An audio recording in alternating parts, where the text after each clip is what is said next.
مولانا فضل الرحمان پاکستان کی مذہبی سیاسی جماعت جمعیت علماء اسلام کے امیر، پاکستانی سیاست کا ایک ناقابل تردید جزو اور ایک تنظیم کار ہیں۔ کہا جاتا ہے کہ مولانا فضل الرحمان کے سیاسی اساتذہ 3 ہیں۔ ایک ان کے والد مفتی محمود، دوسرے نوابزادہ نصر اللہ خان اور تیسرے خان عبدالولی خان۔ برطانیہ کے معروف اخبار نیوز آف دی ورلڈ نے مولانا فضل الرحمان کو پاکستان کا سب سے قابل، ایشیا کا 5واں اور انٹرنیشنل سطح کا 19واں قابل سیاستدان قرار دیا تھا۔ ایک مشہور سیاستدان نے مولانا فضل الرحمان کو سیاست کا 7واں بحری بیڑا قرار دیا تھا، جبکہ ایک معروف صحافی کے مطابق مولانا پاکستان کے سب سے زیرک اور سنجیدہ سیاستدان شخصیت ہیں۔ عام طور پر لوگ مولانا فضل الرحمان کو صرف ایک سیاستدان کے طور پر جانتے ہیں، لیکن آج ہم آپ کو ان کے زندگی کے مختلف حصوں سے روشناس کروائیں گے۔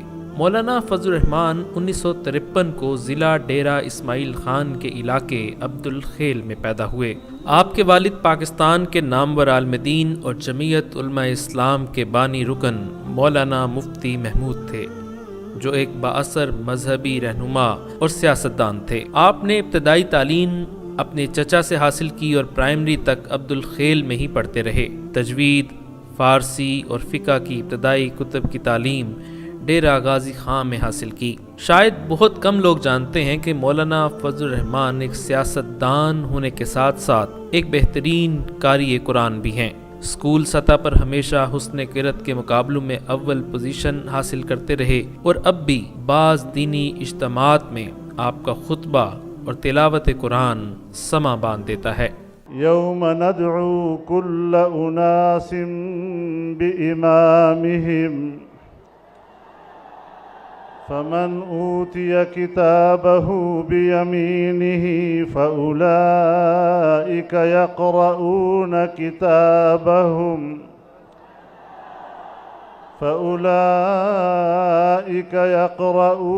کتابہم ولا یظلمون فتیلا۔ اس کے علاوہ شاید یہ بات بھی آپ کے لیے نئی ہو کہ مولانا ہر سال رمضان میں تراویح بھی پڑھاتے ہیں۔ 1970 میں پنجاب ایجوکیشن بورڈ کا امتحان پاس کیا۔ 1972 سے 1979 تک جامعہ دارالعلوم حقانیہ اکوڑہ خٹک میں تعلیم حاصل کی اور وفاق المدارس کے تحت دورہ حدیث کا امتحان دے کر سند فراغت حاصل کی۔ دارالعلوم اکوڑہ خٹک میں آپ کے معروف اساتذہ میں محتمم دارالعلوم مولانا عبدالحق، مولانا حسن جان اور ڈاکٹر سید شیر علی شاہ رحمہ اللہ شامل ہیں۔ جامعہ حقانیہ اکوڑہ خٹک سے فراغت حاصل کرنے کے بعد مولانا فضل الرحمان نے جامعہ قاسم العلوم ملتان سے درس و تدریس کا آغاز کیا۔ 1 سال درس و تدریس کے بعد سفر حج کے دوران اچانک آپ کے والد مفتی محمود کا انتقال ہو گیا۔ مولانا فضل الرحمان نے اپنے والد کی وفات کے بعد 27 سال کی عمر میں 1980 میں جمعیت علماء اسلام کے سیکرٹری جنرل کے طور پر اپنے سیاسی کیریئر کا آغاز کیا۔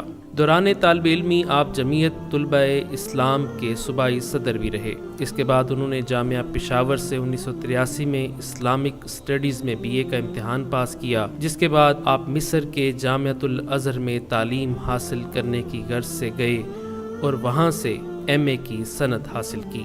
1988 میں آپ قومی سطح کی سیاست میں آئے اور پہلی بار رکن قومی اسمبلی منتخب ہوئے۔ آپ نے پارلیمنٹ کے اندر اور باہر ملک میں اسلامی نظام، جمہوریت اور آئین کی بالادستی کے لیے بھرپور آواز اٹھائی اور اس سلسلے میں اب تک 10 سے زیادہ مرتبہ قید و بند کی صحبتیں برداشت کر چکے ہیں۔ پہلی بار آپ 1974 کی تحریک ختم نبوت کے دوران گرفتار ہوئے، جبکہ آخری بار سال 2001 میں آپ کو گرفتار کیا گیا۔ اس طرح سے مولانا فضل الرحمان نے مجموعی طور پر 5 سال اسیری کی زندگی گزاری۔ آپ نے ملک میں غیر شرعی قوانین اور عالم اسلام کے مختلف عنوانات پر بھرپور جدوجہد کی، جس میں 1999 میں امریکہ مرد آباد ریلی، 9/11 کے بعد افغانستان پر امریکی جارحیت، پاکستان میں ڈرون حملوں، سانحہ لال مسجد، تحفظ نسواں بل، ممتاز قادری کی پھانسی اور سود کے خلاف حکومتی سطح پر ذہن سازی اور عملی اقدامات سمیت درجنوں موضوعات شامل ہیں۔ آپ نے ڈی آئی خان کی سیٹ سے دوسری مرتبہ 1990 میں قومی اسمبلی کی نشست کے لیے انتخاب لڑا لیکن کامیاب نہ ہو سکے۔ 1993 میں پاکستانی جماعتی انتخابات میں دوسری مرتبہ ڈی آئی خان نشست اسلامی جمہوری محاذ کے ٹکٹ پر رکن قومی اسمبلی منتخب ہوئے۔ مولانا فضل الرحمان کو پاکستان کی قومی اسمبلی میں قائمہ کمیٹی برائے خارجہ امور کا چیئرمین مقرر کیا گیا۔ نومبر 1994 کو مولانا فضل الرحمان نے یو این اسمبلی کے اجلاس سے فلسطین کے مسئلے پر انگریزی کے بجائے فصیح و بلیغ عربی میں خطاب کیا، جس کو مسلمان نمائندوں نے عام طور پر اور عرب نمائندوں نے خاص طور پر سراہا۔ آپ نے چوتھی بار عام انتخابات میں 1997 میں قومی اسمبلی کی نشست کے لیے انتخاب لڑا لیکن کامیاب نہ ہو سکے۔ 2001 میں افغانستان میں جنگ کے بعد آپ نے پاکستان کے بڑے شہروں میں کئی امریکہ مخالف مظاہرے کیے اور ریلیوں کی قیادت کی، جس میں اس وقت کے صدر پاکستان پرویز مشرف کو بھی تنقید کا نشانہ بنایا۔ اکتوبر 2001 میں پرویز مشرف نے پاکستان کے شہریوں کو افواج پاکستان کے خلاف اکسانے اور حکومت پاکستان کا تختہ الٹنے کی کوشش کرنے پر آپ کو آبائی گاؤں عبدالخیل میں نظر بند کر دیا۔ 2002 میں مولانا فضل الرحمان اور دیگر علماء کی کوششوں سے 6 دینی سیاسی جماعتوں کا اتحاد متحدہ مجلس عمل کے نام سے معرض وجود میں آیا۔ علامہ شاہ احمد نورانی اس کے صدر اور مولانا فضل الرحمان اس کے جنرل سیکرٹری قرار پائے۔ 2002 میں متحدہ مجلس عمل کے ٹکٹ پر آپ تیسری مرتبہ رکن قومی اسمبلی منتخب ہوئے۔ الیکشن جیتنے پر مولانا فضل الرحمان پاکستان کے وزیر اعظم کے عہدے کے ممکنہ امیدوار بن گئے لیکن ان کی تقرری نہ ہو سکی۔ انہوں نے 2004 سے 2007 تک حزب اختلاف کے رہنما کی حیثیت سے خدمات انجام دیں۔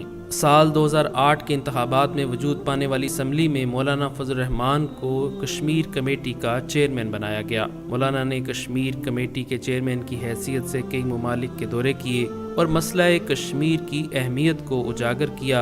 مظلوم کشمیریوں کے حق میں آواز بلند کرتے ہوئے بین الاقوامی سطح پر کشمیریوں کو حق خود ارادیت دلانے کا مطالبہ کیا۔ مولانا فضل الرحمان بنوں کے حلقہ انتخاب سے متحدہ مجلس عمل کے ٹکٹ پر چوتھی بار پاکستان کی قومی اسمبلی کے رکن منتخب ہوئے لیکن وہ ڈی آئی خان میں الیکشن ہار گئے۔ مارچ 2016 کو مولانا فضل الرحمان کو بحرین حکومت کی جانب سے آپ کی امن کی بحالی کی کوششوں کے اعتراف میں امن ایوارڈ دیا گیا۔ مارچ 2018 میں وہ متحدہ مجلس عمل کے سربراہ بن گئے۔ مولانا فضل الرحمان نے ڈیرہ اسماعیل خان کے حلقوں سے 2018 کے عام انتخابات میں قومی اسمبلی کی نشست پر انتخاب لڑا لیکن وہ کامیاب نہ ہو سکے۔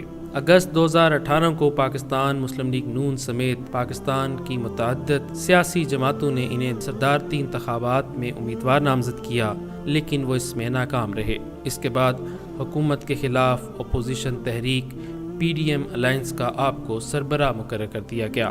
مولانا فضل الرحمان پر متعدد جان لیوا حملے بھی ہوئے۔ ایک مرتبہ سال 2011 میں چارسدہ میں، ثوابی میں اور پھر 2014 میں کوئٹہ میں آپ پر خودکش حملہ کیا گیا لیکن خوش قسمتی سے آپ ہر بار محفوظ رہے۔ آپ کے 2 بیٹے ہیں، اسد محمود اور اسجد محمود، جبکہ 3 بھائی عطاء الرحمان، لطیف الرحمان اور ضیاء الرحمان ہیں۔